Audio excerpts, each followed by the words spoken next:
ओम शांति। आज की मुरली का सार।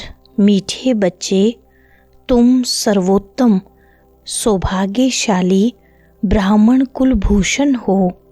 तुम्हें स्वयं भगवान बधाइयाँ देते हैं। प्रश्न है, बाप बच्चों को संगम पर ही सृष्टि का समाचार सुनाते हैं, सतयुग में नहीं, क्यों? उत्तर है, क्योंकि सतयुग तो है ही आदि का समय।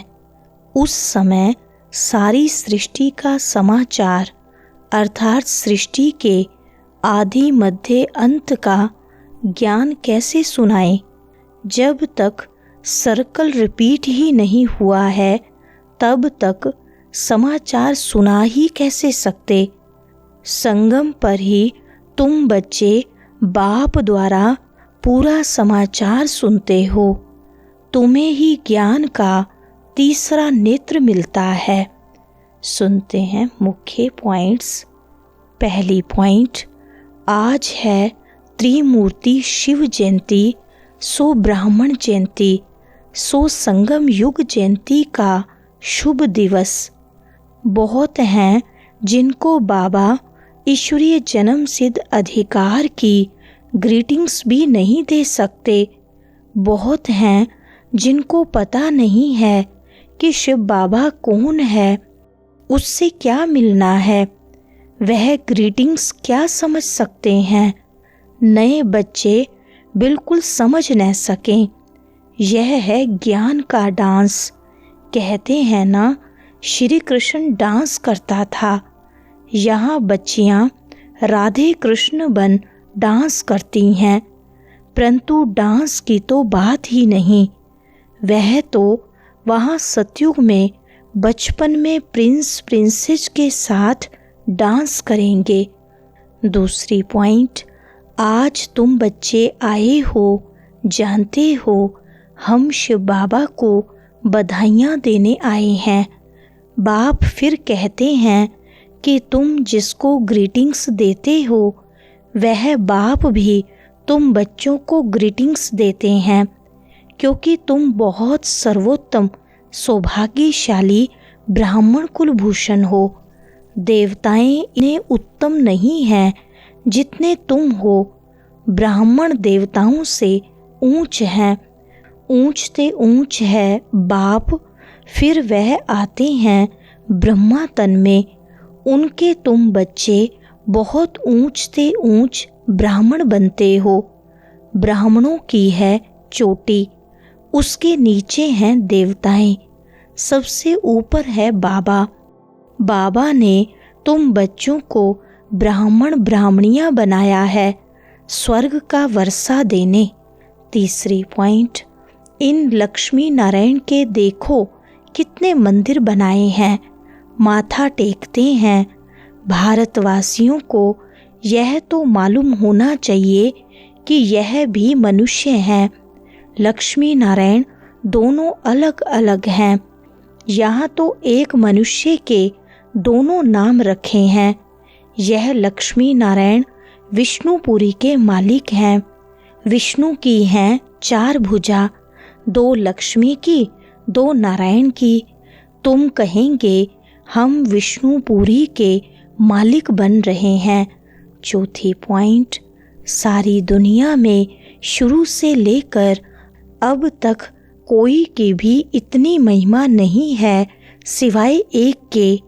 नंबरवार तो हैं ही, सबसे ज़्यादा सर्वोत्तम महिमा है ऊंच से ऊंच परम पिता परमात्मा की, जिसके तुम सब बच्चे हो।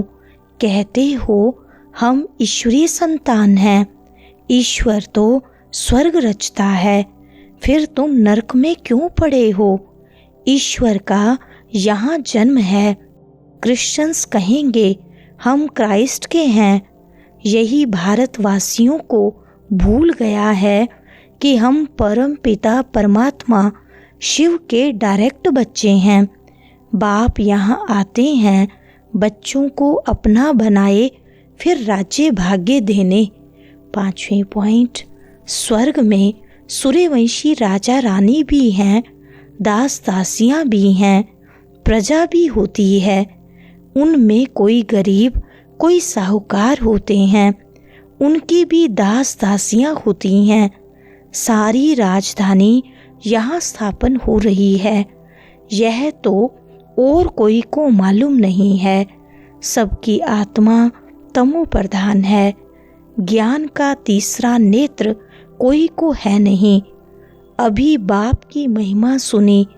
भगवान को बाप कहते हैं, बेहद का सुख देने वाला पिता। यही भारत है जिसमें बेहद का सुख था। लक्ष्मी नारायण का राज्य था।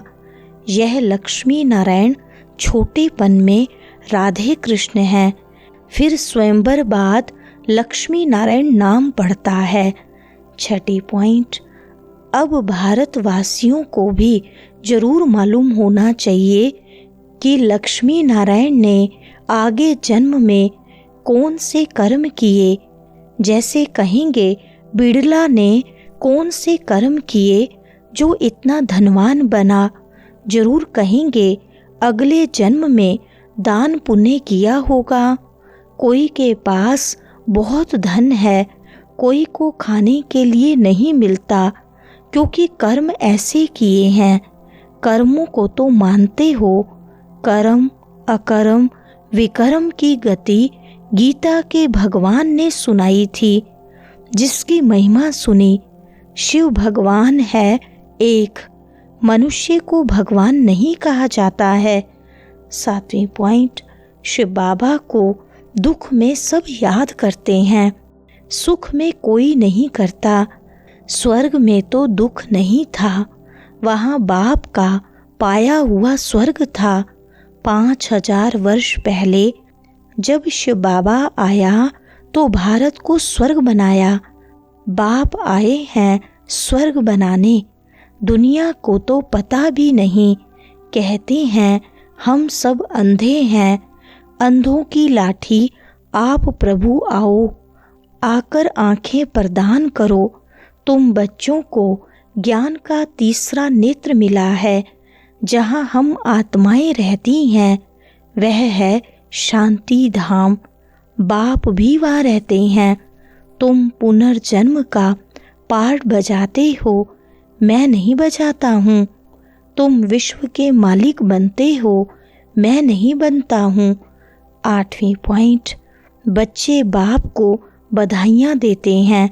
बाप कहते हैं तत्त्वम, तुम भी 100% दुर्भाग्यशाली से 100% सौभाग्यशाली बनते हो। तुम भारतवासी वह थे, परंतु तुमको पता नहीं है। बाप आकर बताते हैं तुम अपने जन्मों को नहीं जानते हो। मैं आकर बताता हूँ तुमने 84 जन्म लिए हैं। बाप तुमको संगम पर सारे सृष्टि का समाचार सुनाते हैं। सतयुग में थोड़ी सुनाएंगे, जिस समय सृष्टि की आदि मध्य अंत हुई नहीं तो उसका समाचार कैसे समझाएं। मैं आता हूँ अंत में, कल्प के संगम युगे। 9वीं पॉइंट, तुम सब आत्माएं भाई भाई हो। परमात्मा को सर्वव्यापी कहने से तो फादरहुड हो जाता है। फादर को कभी वर्षा मिलता है क्या? वर्षा बच्चों को मिलता है। तुम आत्माएं सब बच्चे हो। बाप का वर्षा जरूर चाहिए।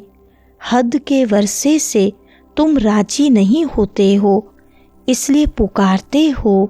तुम्हारी कृपा से सुख घनेरे मिले थे, अब फिर रावण द्वारा दुख मिलने से पुकारने लगे हो।